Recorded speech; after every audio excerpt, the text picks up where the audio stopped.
première émission Amitié millésimée sur nantespace.tv sur le thème donc l'analyse sensorielle. Bonjour Yuna. Bonjour Manu. Es-tu prête pour une petite initiation à la dégustation? Tout à fait. Voilà, donc écoute, on va aborder la dégustation dans des choses assez simples, hein, surtout au calme, pour les téléspectateurs qui comprennent qu'une dégustation doit se faire au calme, avec une belle luminosité. Là, on a une table en marbre, donc blanche, donc ils ont possibilité également de mettre une petite nappe blanche hein, pour justement faire la dégustation. Donc on va aborder l'examen visuel, donc en parlant de la robe. Alors, je t'ai mis à disposition 2 blancs, 2 rouges pour que tu voies bien un petit peu la différence.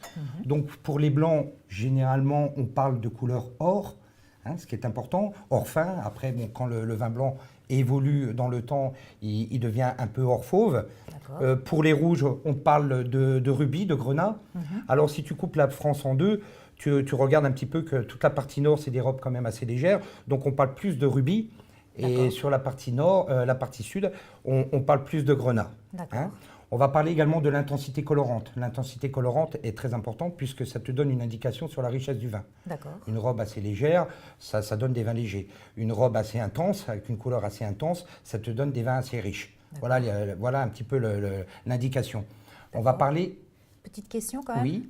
Est-ce qu'on peut parler d'une couleur jaune pour les... Alors jaune, moi j'évite. Pourquoi? Parce que quand on parle de jaune, on parle d'une région qui est très importante, hein, c'est le Jura, puisque c'est quand même connu pour ses vins jaunes. Donc la couleur jaune, je parle vraiment pour cette région. Le reste, moi je préfère, si tu veux, définir un petit peu la robe des Blancs en parlant de couleur or. Alors, quand on a parlé de l'intensité colorante, maintenant on parle des nuances. Alors les nuances, c'est très important. Hein, donc généralement, un blanc, pour les blancs, puisqu'on va faire toujours des comparaisons, le blanc, on a des nuances, on a des reflets quand même cristallins, verdâtres, hein, pour les vins jeunes. Pour les vins vieux, on a des reflets un peu plus paille. Et pour les rouges, donc là on peut voir, hein, sur les rouges, généralement, pour les rouges, pour que tu comprennes bien, sur des vins assez jeunes, on a des reflets légèrement violacés. Tu vois un petit peu là sur les porteurs du disque, les reflets. Donc on est vraiment sur des jolis reflets très violacés. Et sur des vins avec un petit peu plus d'âge, on voit qu'on a des reflets moins violacés forcément, et ça se part un petit peu de reflets patinés, un peu comme une patine de bois, et des reflets légèrement orangés. Voilà. Pas cuivré encore. Non, mais après ça sera vraiment dans les très vieux vins. Donc ça, c'est très important. Hein. Donc on a parlé un petit peu de la robe en général. On peut également parler un petit peu de la limpidité. Alors la limpidité, c'est sur une source lumineuse. Bon, un vin est généralement limpide. On regarde sa limpidité s'il n'y a pas de dépôt. Alors forcément, dans les blancs, des fois, tu as des dépôts un petit peu on appelle de la gravelle. Donc c'est des petits dépôts de bitartrate de potassium. Ça n'altère en aucun cas le vin, la qualité du vin. Et après, donc, pour les rouges, souvent, tu as du dépôt. Donc là, pour les dépôts, qu'est-ce qu'on fait? On décante le vin. Donc, on sépare le dépôt du vin. On peut parler... On carafe. Hein. Donc, pour parler, après, on parle également de la transparence. Alors, forcément, la transparence, tu as sur les blancs, bon, elle est relativement perceptible, mais la transparence, forcément, si tu es sur des vins avec une intensité colorante, comme je t'ai dit au préalable, très intense, forcément la transparence sera moyenne. Tu vois? Donc après, on parle de la fluidité, de la mobilité, donc la viscosité. Donc les gens me disent, pourquoi il y a des larmes, pourquoi ça pleure? Bon, c'est très simple, c'est une tension superficielle entre l'eau, l'alcool et le sucre. Parce que tu sais qu'il y a du glycérol quand même dans le vin, donc forcément, il y aura beaucoup plus de larmes, beaucoup plus de jambes sur des vins moelleux, liquoreux. Hein, et pourquoi? Parce qu'il y a quand même beaucoup de sucre. Oui, voilà, la charge en sucre. Tout à fait. Donc forcément, les blancs en général. Mais ça, bon, je veux dire, c'est vraiment très perceptible. Après, c'est pas vraiment la qualité pour la qualité du vin. La qualité du vin, c'est la robe, c'est l'intensité colorante, c'est les nuances. Tu vois, pour globalement parler un petit peu de l'examen visuel, ça te donne l'état sanitaire du vin. Hein, et il faut penser que la robe, c'est un peu comme de la haute couture. Ça se part de 1000 nuances et c'est exceptionnel. Donc nous, pour sommelier, c'est très important puisque ça nous donne un petit peu vraiment l'état sanitaire du vin et ça nous donne un petit peu si c'est nord, si c'est sud. Voilà. Ça positionne déjà l'origine du vin. Donc tu vois, il y a quand même beaucoup de choses à dire sur l'examen visuel. Donc maintenant, on va aborder l'examen olfactif. Donc C'est-à-dire le nez. Le nez, eh oui, forcément. Donc le nez est très important. Donc toujours le vin immobile dans le verre. Hein, toujours avoir une première impression olfactive. Moi, c'est ce que je me dis. Je ne l'aère pas parce que bien souvent, je connais plein d'amis ou dans la restauration, quand ils sont au restaurant, dès que tu leur sers du vin, tout de suite, ils l'aèrent. Non, il faut toujours avoir une première impression olfactive. C'est ce qu'on a vu faire, en tout cas. Voilà, exactement. Et toujours savoir, déterminer la netteté du vin. Hein, le profil aromatique. Donc la netteté du vin, déjà, tu sens. Donc là, on va sentir les quatre. Tu sens simplement si c'est net, si c'est franc, puis c'est déjà pas bouchonné. Puisque la première chose, si tu sens... On y va.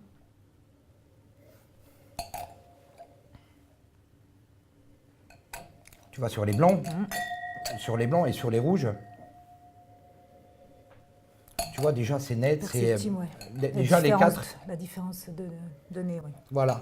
Donc, si tu veux, tu as un profil aromatique. On détermine un petit peu le profil aromatique. Pourquoi? Parce que le vin, il y a une multitude de séries aromatiques. Alors, on peut parler du floral, on peut parler du variétal. Alors, je ne sais pas si tu sais vraiment le variétal. C'est l'humus, c'est le champignon, généralement, que tu retrouves dans des vieux vins. Le côté floral, donc le côté floral, c'est chez moi en Bourgogne, je veux dire avec les grands blancs de Bourgogne, on a ce côté fleurs aubépine, acacia, on a la série des fruités aussi, le fruit. Donc on peut partir notamment sur le vionnier avec l'abricot, la pêche, qui sont vraiment des signes exceptionnels, je veux dire, de profil aromatique. Après les rouges, on parle également de la série un peu empyromatique, le côté café, torréfaction, le côté épicé avec la cannelle. Tu vois, la cannelle, le réglisse qu'on retrouve en Bourgogne. Donc, généralement, ce qui est important... C'est riche, en tout cas. Bah, bien sûr. Alors, généralement, ce qui est chez nous, professionnels, c'est l'identité. C'est-à-dire que, je vais te donner quelques exemples concrets sur le nez. Le chenin, c'est du coin. Le chardonnay, généralement, c'est la fleur blanche, aubépine, acacia. Après, pour te parler donc le vionnier, on t'a parlé tout à l'heure, également sur les sauvignons, du Berry-Nivernais, les Sancerres, les Pouilly fumés, on est sur des notes un peu exotiques, un peu litchi. Agrumes un peu. Agrumes, bien sûr, agrumes, le côté pamplemousse. Alors ça peut être rose, ça peut être blanc, voilà, jaune. Donc c'est vraiment hyper intéressant. Les rouges, quand tu goûtes une Syrah, on est sur la vallée du Rhône, donc on est sur des vins gorgés de soleil, donc on est sur des vins, sur de l'épice, sur du poivre. Ça, c'est exceptionnel. Et c'est pour ça que le poivron vert sur des cabernets francs bordelais. Donc voilà, donc c'est généralement très important. Donc cette première impression olfactive, elle te détermine tout ça. Et après, tu peux aérer. Donc après aération, donc tu vas voir que d'autres substances aromatiques, d'autres arômes, tu vas retrouver un petit peu les arômes de premier nez. Mais le fait que dans le vin, je veux dire, le fait de faire un système d'aération, ça va te multiplier d'autres arômes. Et c'est ça qui fait le charme du vin. Et quand on sent, il y a un premier passage, il y a une inspiration plus profonde? Bien sûr, mais c'est ça qui fait la complexité d'un vin. Donc c'est pour ça qu'il faut beaucoup de concentration. Et nous, sommelier, je veux dire, quand on fait la dégustation, on stocke toujours des arômes. Tu vois, quand je goûte, quand on me sert un vin du Rhône, je vois déjà que c'est une robe très profonde, le nez a ce côté épicé, donc je me rapproche, je me dis, ça, voilà, c'est une robe intense, donc on est sur le Rhône, au moins le sud. Après, c'est nez un peu violette sauvage, un peu épicé, donc ça peut être de la Syrah. Donc tu vois, on a toujours ce rapport un petit peu visuel olfactif très important. Et il y a moyen de séparer la France en 4 parties ou enfin, non, vraiment 2. La France, nord-sud d'abord, voilà, et pas forcément ouest-est. Pas forcément, mais après ça c'est le charme des ébats. Donc là tu peux aérer et tu vas voir l'évolution. Tu vas voir l'évolution sur le blanc. Tu vois, le premier, ce côté très, très subtil. Le deuxième, côté un petit peu plus chaud. Tu vois, on est sur un millésime solaire, 2009. Là, sur le rouge. Et là, sur le rouge, donc là, on est sur des notes un petit peu de fruits, puisqu'on est sur la partie nord, donc sur le petit fruit croquant. Et là, tu vas voir après, sur des vins un petit peu plus massif, un petit peu plus dans l'évolution, tu vois, ce côté qu'on parlait tout à l'heure, ce côté un peu sous-bois, un peu cuiré. Donc ce côté cuir de portefeuille. Donc tu vois, c'est des vins qui évoluent et c'est ça qui fait le charme d'un vin.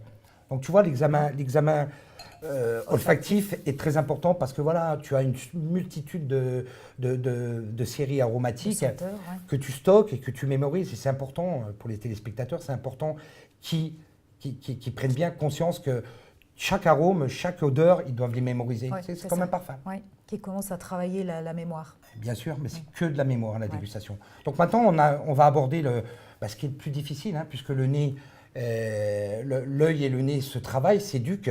La bouche est quand même très, très, très important et c'est très complexe. Donc, c'est quelque chose qui est donné en général. Enfin, je veux dire, on a un palais ou on n'en a pas. Oui, mais le palais, chacun a son palais différent. C'est-à-dire que voilà, l'œil, le nez se travaillent. La bouche, on a chacune une perception. Et en plus, je veux dire, on a une perception. Je veux dire, quand on met le vin dans la bouche, on a ces sensations chaudes.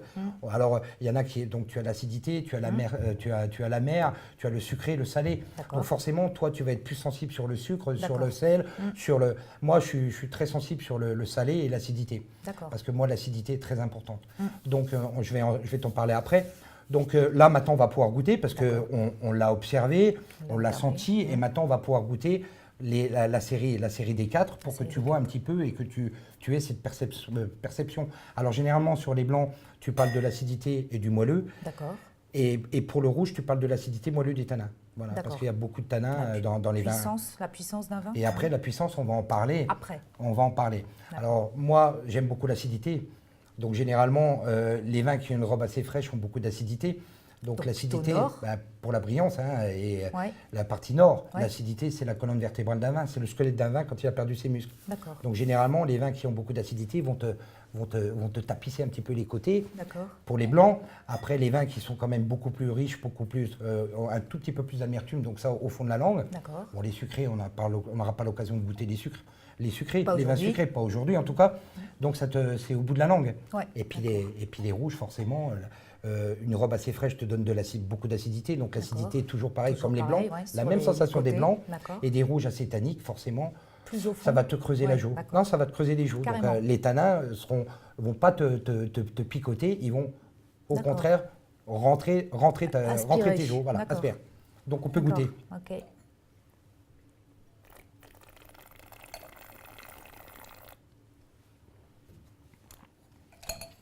Tu vois, beaucoup de minéralité. Tu as vu ce côté salin? Une belle acidité, tu vois, ça te picote, parce qu'on est sur des terroirs, je veux dire, avec ce côté un peu granit, un peu, beaucoup de minéralité.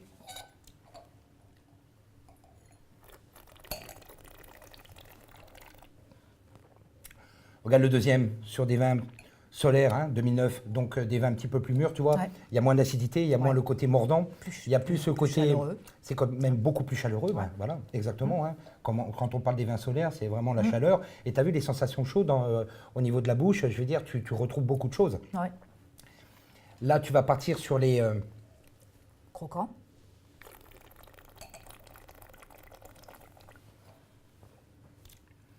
Voilà, ça, ce que j'aime dans un vin. Je veux dire, le petit fruit rouge. Le croquant, la belle acidité, les tanins qui sont présents mais qui sont très fondus. Tu vois, mais on retrouve beaucoup l'acidité. Tu fermes les yeux, on a l'impression de goûter un blanc. C'est pour ça que c'est très... Voilà. Perturbant. Voilà, c'est très perturbant. On a beaucoup de fraîcheur. Et ça, généralement, c'est la partie nord. La partie nord, c'est l'élégance, c'est l'acidité, c'est la finesse. Et là, tu vas voir la différence sur un vin un petit peu plus gorgé de soleil, un peu plus massif.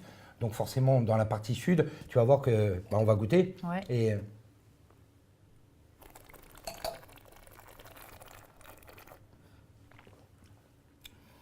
Tu vois, donc des vins un petit peu plus massifs, des tanins un petit peu plus présents, un peu fermes. Carrément. Donc tu vois, on parle toujours dans, voilà, globalement, pour parler un petit peu de l'examen gustatif, attaque, milieu, fin de bouche. Donc généralement.